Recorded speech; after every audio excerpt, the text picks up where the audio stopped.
Ladies and gentlemen, welcome to Level Up here at Sneakerness Amsterdam. This is not just another episode, it's the first live ever at the show, and we are doing it with the two men who turned the passion to one of the most recognizable sneakers events on the globe. From a small gathering to a brand that spans 7 international cities, from an idea to a movement, from subculture to an industry force. Please welcome to the show Matthijs and Sergio. Thank you. It's really nice to have you. I'm really excited to have you. I've been watching, of course, the event growing year over year, and I believe there's a really nice story behind it, and I want to bring it to the audience. So that's why you're here today. Thank you for your time and having me.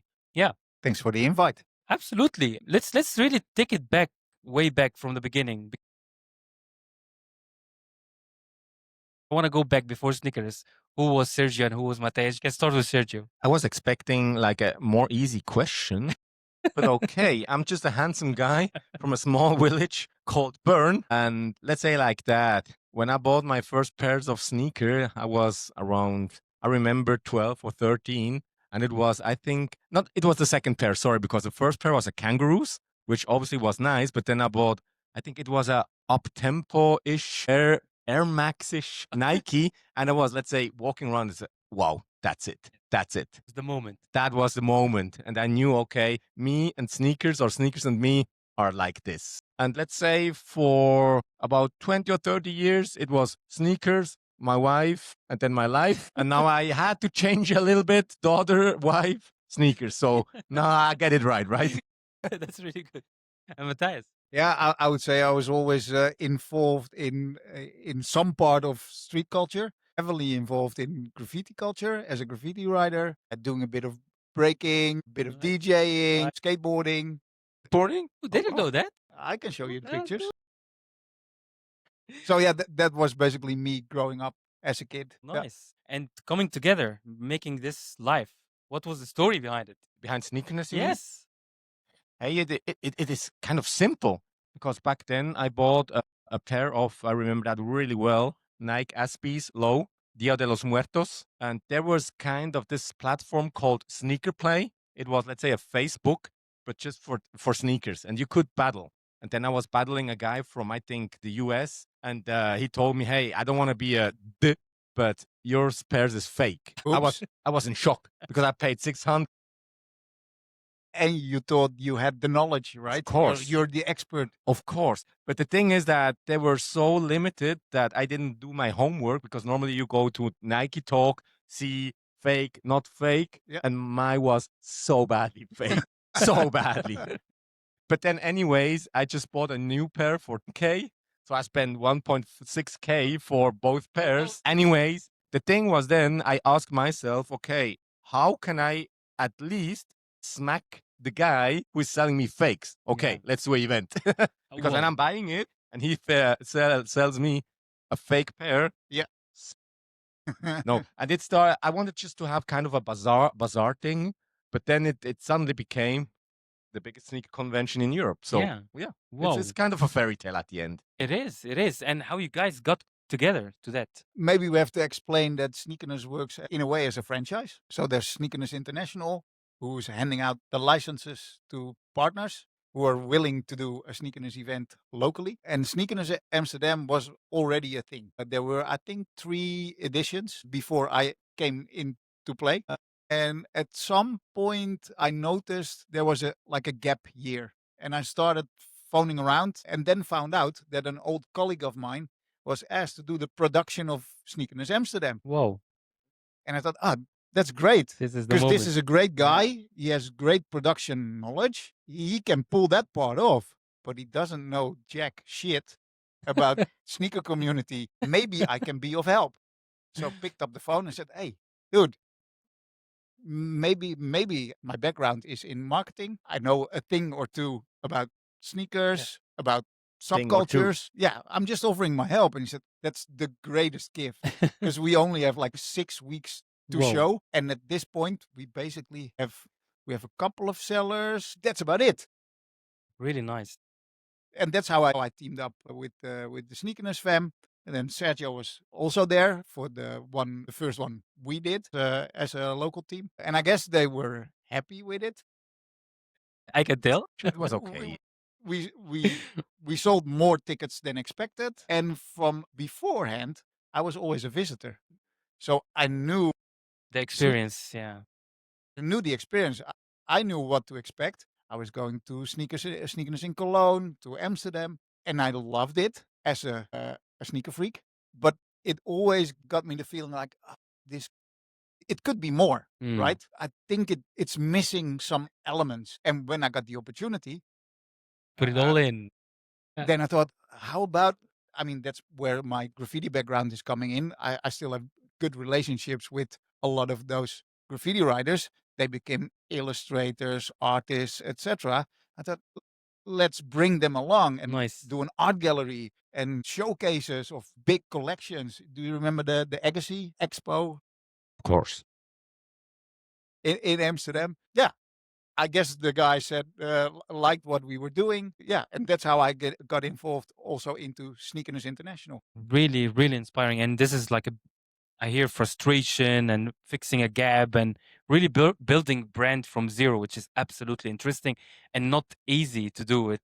There's a lot behind, backstage, and that's why I want to bring it all in today. So you went from a local passion project to a global lifestyle brand, but really, as I mentioned, building a brand is really difficult, especially in events, especially in one of the most big cities globally with events. So my question to you, what were the first things you focused on to make people trust the brand? I think that's for you, Sergio, because you founded it. Especially, I think in the early years, what made people trust the brand Sneakerness? Another good question. No, I think at the end it's an easy one. It's because we started that as a problem, fake sneakers, and we wanted to solve it by doing an event An and event, not just, let's say, a online marketplace, etc.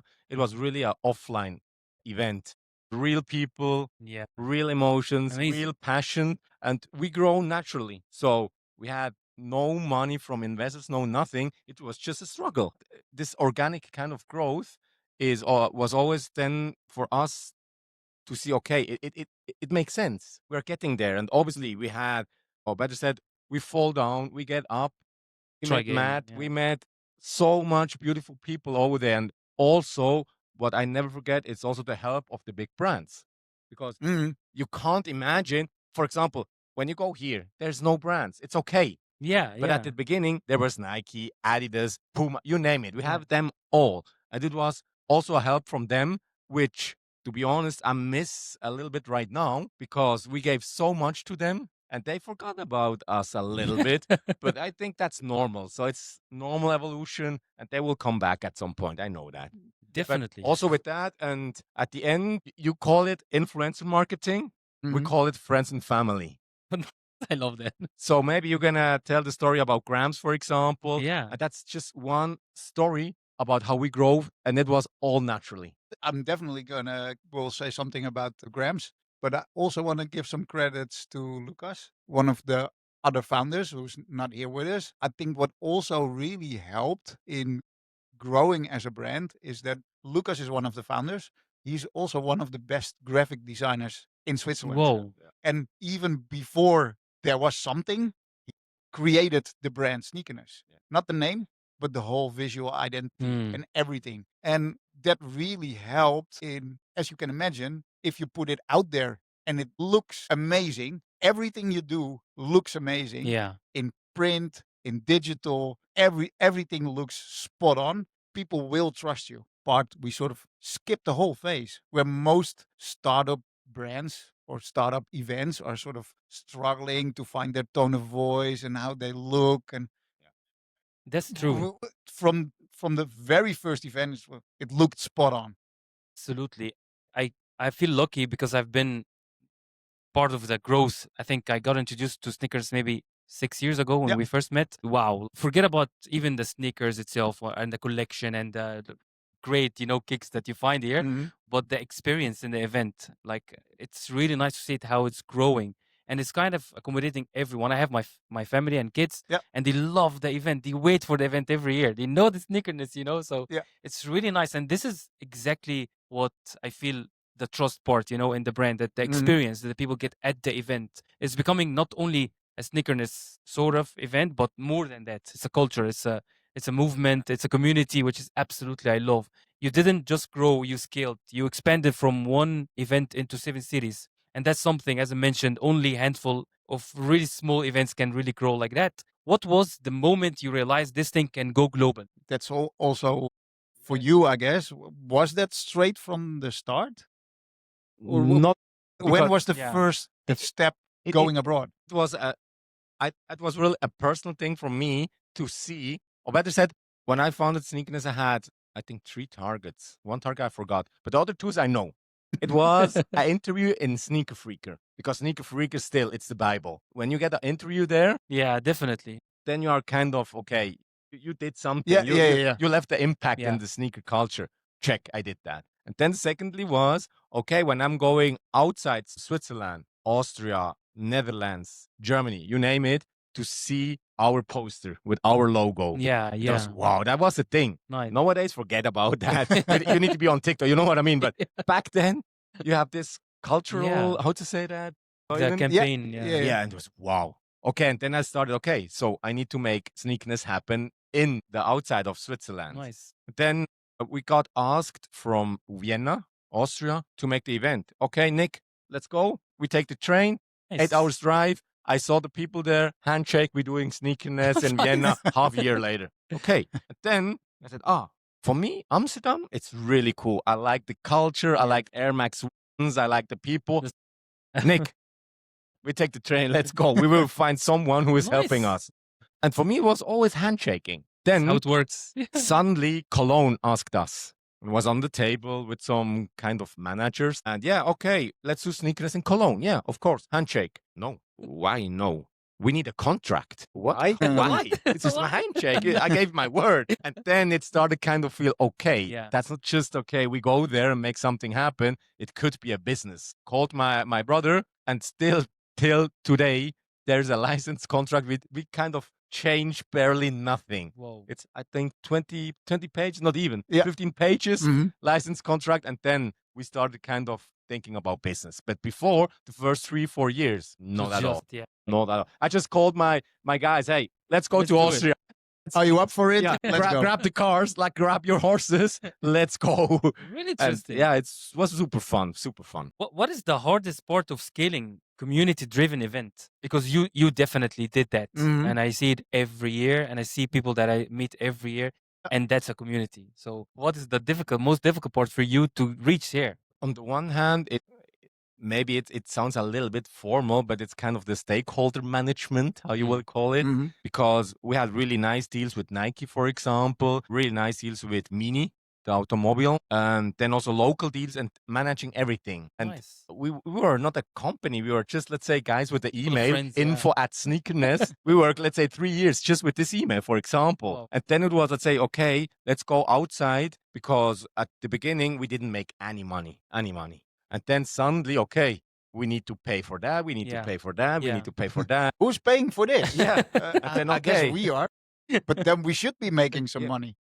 Funny is also, we never had still today, I guess, about scaling and blah, blah. We're just doing events. It's and just that's naturally it. he's doing it. Naturally. Yeah. Everything, it's really organic, how the That's people great. say. Yeah. And this is, I think, the most successful growth is when it comes naturally, and then the community is growing as well, and across the globe. Yeah. 7 cities, right?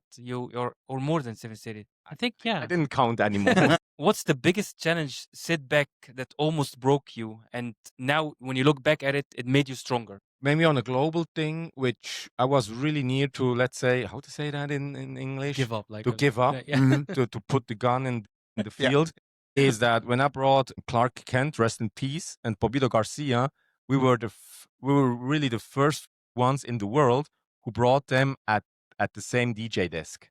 But it costs a shit tons of money. I remember calling Clark Kent, yeah, business flight. What do you want to drink? Just Dom Perignon. So yeah, come on, dude. We are not a big corporate. But then I was really, my brother was driving home from Zurich to Bern. And let's say like that, I had really this sneaker box Mhm. with money in. So the exchange money, how to say Yeah, that? yeah, yeah. and it was less when I came. So What that's happened? kind of, when you do the math, I was there to speak with Ricardo, also Richie, my brother. I think I did up, but hey, we stood up, and Yeah. also with help Nice. of Amsterdam, for example, with Mhm. the guys around town, around Matt, around Volkmar, everybody just helped. That's amazing. That's exactly what I mean with it was all natural. Naturally. It had to be done, and it was super nice. Yeah. Do you have anything to add? Uh, I feel it. It's coming. yeah. I mean, obviously, COVID hit us Oh yeah, we're in the event business. definitely. You're not allowed to I was any yeah. events. I remember. That was tough, very, very tough. And at some point, it was also the uncertainty, like when The can coming we back. do Yeah. something again? And we work with license holders. We had a very nice partner in Milan, biggest event agency in Italy. I think 140, 150 people working there within 6 months, bankrupt. Whoa. And then left and right, you see partners like flipping over and people leaving the event industry. 'Cause Absolutely. as an event, you were There was no event. there were no events. And as an event, also like today, we're relying on mostly freelancers. And the freelancers in the event industry, yeah, they went into another Of direction, course. Yeah. different absolutely. directions. And most of them never came back because it's in the weekends, it's long hours, it's hard work. Yeah. Absolutely. And most of them realized, like, hey, this is the easy life. I'm not going back to the event industry. So that was rough on all of us, and we had to build not from scratch because we were still, already- still some of the license partners went bankrupt. It was just we didn't know what to expect, and then luckily people really jumped on during COVID on sneaker collecting and getting all the hype pairs. So the minute we were allowed to do events, we went. Yo, nice. And yeah. this is the community that Yeah. was built as Yeah. come back, and directly start the event. Yeah. Amazing. The sneaker world is evolving. I want to look a little bit into the future, AI, tech, resale, events. Where do you see the culture is going, and where is sneaker going? I would say that sneaker culture is finally like growing up. It's been around for a while, but especially with these waves we've seen, like the big hype after COVID and Yeah. now slowing down. This is also a maturity process. And now we're getting at that stage like, okay, it's there. It will never, I mean, at some point we were also thinking, it might disappear. But now we know there's a steady base. It's stable. This is it, and now we build from there again. Nice. Do you have any future plans going new cities or expanding? We are expanding. We go to South America next year. nice. So that is really top. That's really but interesting. yeah, that's interesting. But I think we have another, let's say, challenge to solve, Matt and I, and especially also everybody in the, let's say, in the Sneakerness team is we have, let's say, with Zurich, Amsterdam, Rotterdam, we have the dinosaurs. And then we have the newcomers like Athens, like Budapest, who go straight to the roof because it's totally natural that after 16 years or 15 or 14 years doing Amsterdam, doing Zurich, it's maturated. The people are okay. And now Matt and I really need to be, and you see, and you see Athens and Budapest, craziness. Yeah. And for me, it's two different kind of events, but it's sneakerness. Yeah. So Matt and I have now the homework to do. How? Because it's at the moment, the gap is getting bigger and bigger. And that's obviously not good. And that's for us the main challenge at the moment. It's not really expanding to new cities. It's always nice. But at the moment, we need to bring, let's say, the events together again. Oh, and that nice. will be a mixture between digital and physical. Don't ask me exactly how we're going to do that. I will ask ChatGPT, I think, when I'm in the plane. But obviously, we need to really rethink a lot because sneaker hype is dead, maybe, yes. And that could be true. But the sneaker culture, like Matt said, it's very yes. much alive. If you walk around today, you can already see this process. Like if you just compare this event to 1.5 years ago, the Amsterdam event, you will see so much more apparel. Yes. Like we have so many cool young fashion brands here on the floor today, and Which I love the most.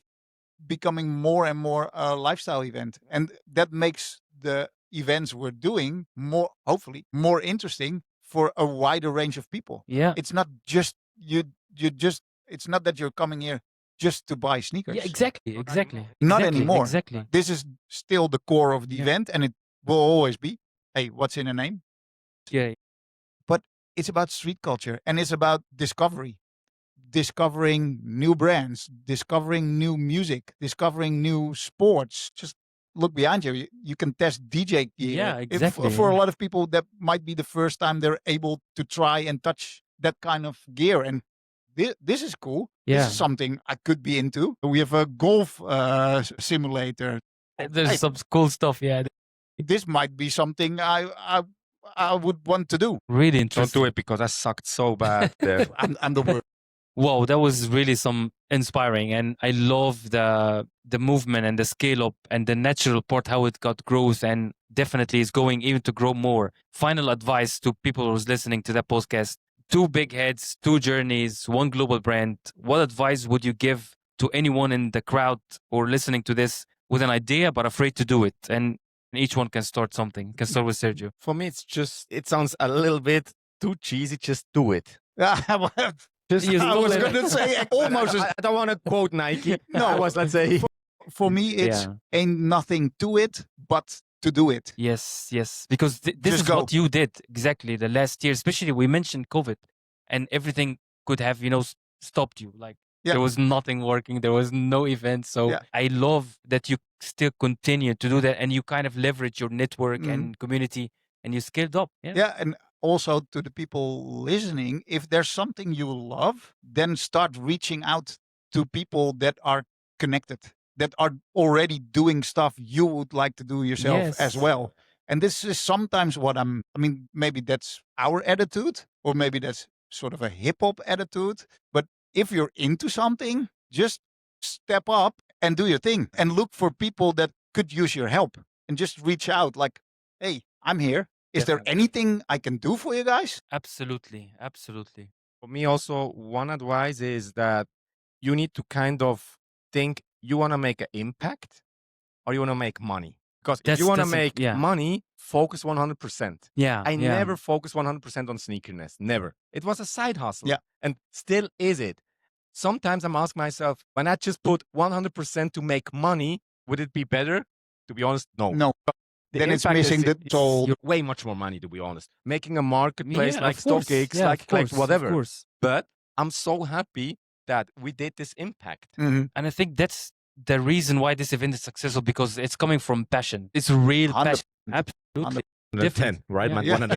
You're absolutely right. And I want to take this moment to thank you, Matthijs, because basically the podcast is the same. I reached out to you and I was like, hey, I want to do that. I want to do it in Sneakerness.